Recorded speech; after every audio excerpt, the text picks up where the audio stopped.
Well, good morning. I suppose we'll title this one, Why I Sold My Yamaha for Triumph.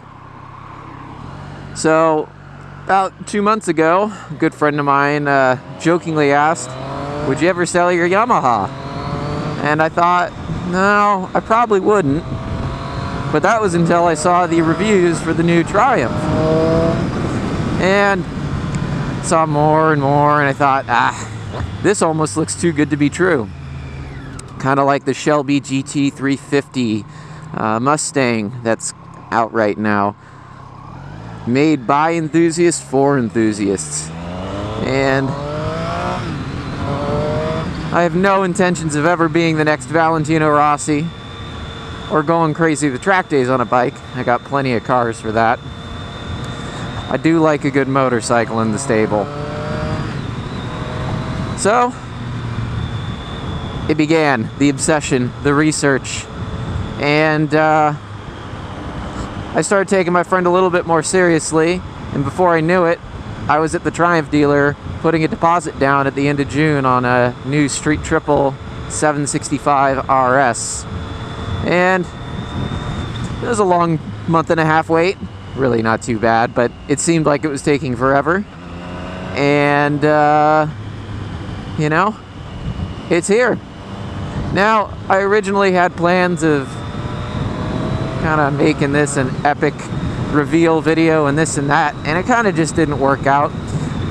But I think that's better, because rather than give you the first impressions of this bike, which everybody has, I can tell you what it's actually like to own it.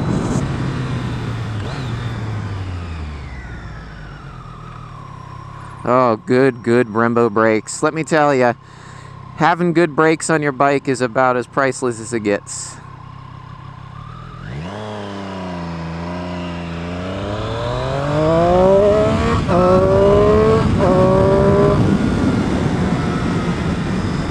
So coming from a Yamaha, which had quite a few good upgrades, had an Öhlins rear shock, a Stoltec fork piston upgrade by GP Suspension, I'm going to butcher this one, but an Akropovich full carbon race exhaust, a tune by, I think it was V Cycle Nut from the forums.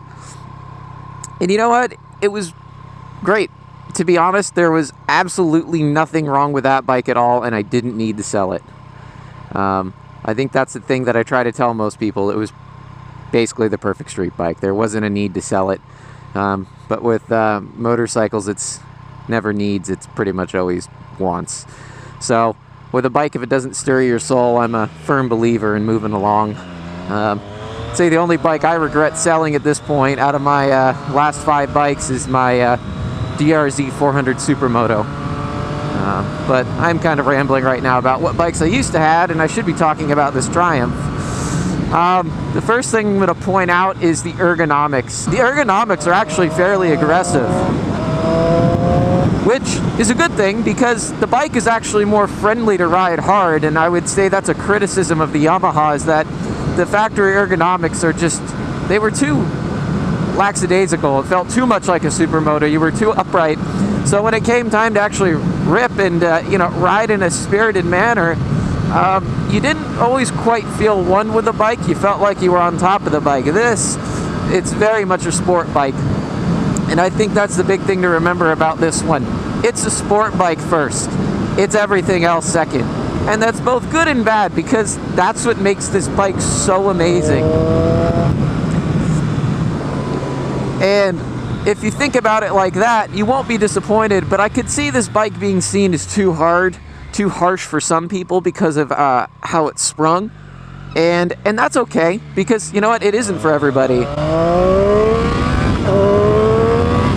There's a nice little power wheelie.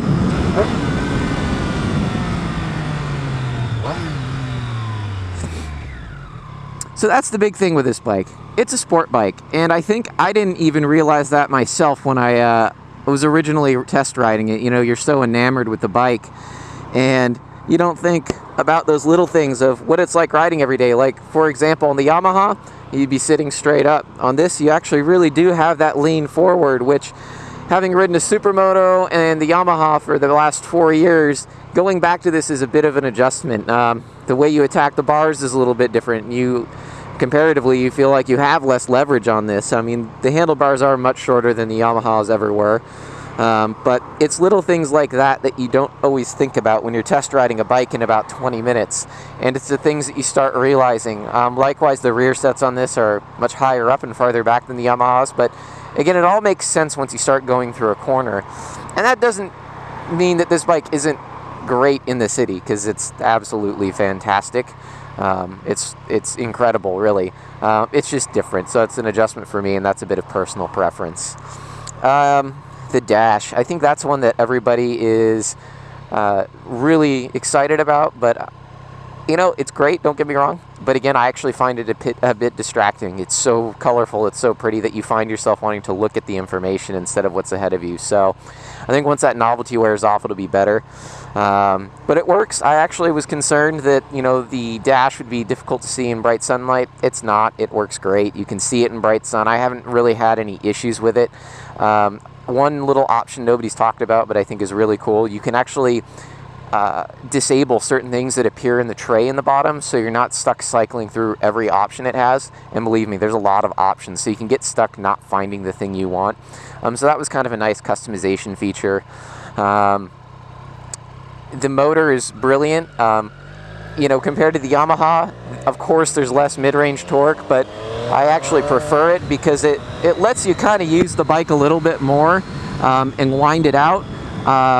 And that's the thing, on the straight, you kind of wind it up to maybe 10,000 at most, and there's still more to go, which is incredible. So you kind of always have enough on tap, and it's a bit more Honda-like in its power delivery. It actually reminds me of the CBR 1000RR, just so linear and so smooth.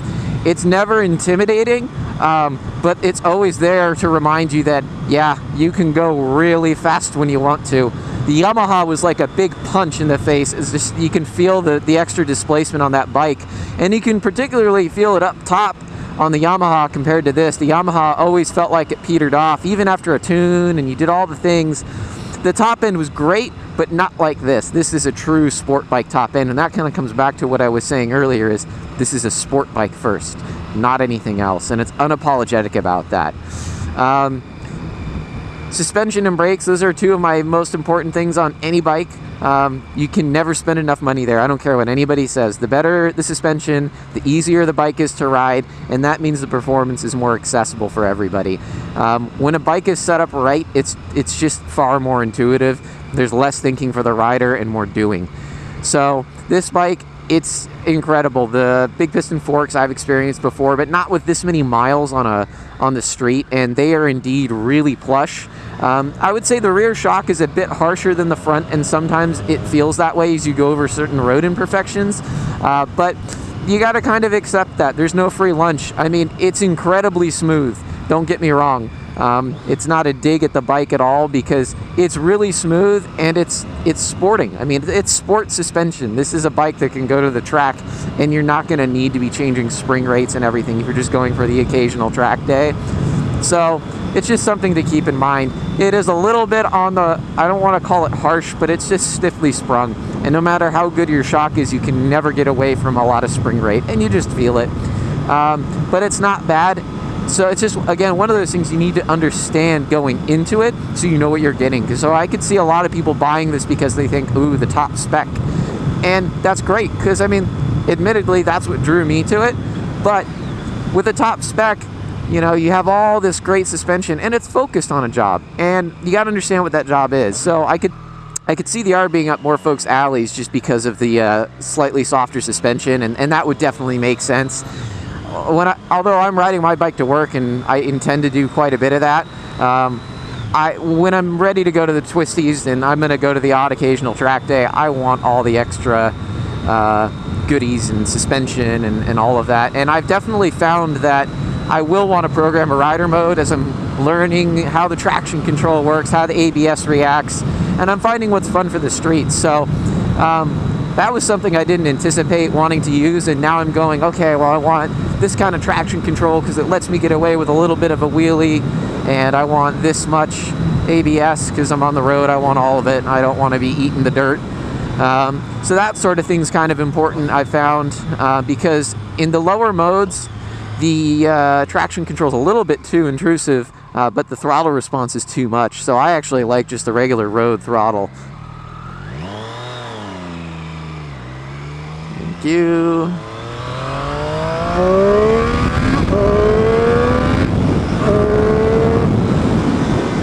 Oh yeah, and that noise. I suppose that's the thing everyone talks about, but it is important.